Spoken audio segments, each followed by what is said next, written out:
بسم اللہ الرحمن الرحیم۔ السلام علیکم۔ لوگوں کے عیبوں سے اس طرح غافل ہو جائیں جیسے نیند کے وقت آپ دنیا سے غافل ہو جاتے ہیں۔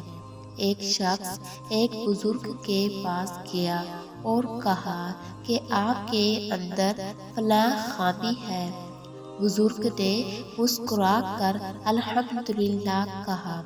اس آدمی نے پوچھا، حضرت میں نے آپ کو آپ کی خامی کے بارے میں بتایا اور آپ الحمدللہ کہہ رہے ہیں۔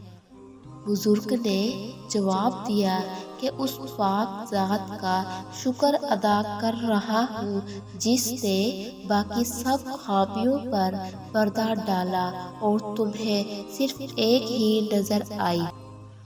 اگر کھوٹے سکے سے کچھ خریدنا ناممکن ہے تو نیتوں میں کھوٹ رکھ کر فلاح پانا بھی ناممکن ہے۔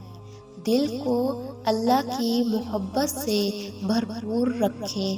یاد رکھیں، جس دل میں اللہ کی محبت رہتی ہے وہ دل کبھی ویران ہو نہیں سکتا۔ اللہ پاک کو دل اور زبان کا سخت ہونا پسند نہیں، اس لیے اللہ نے دل اور زبان کو ہڈی کے بغیر بنایا ہے۔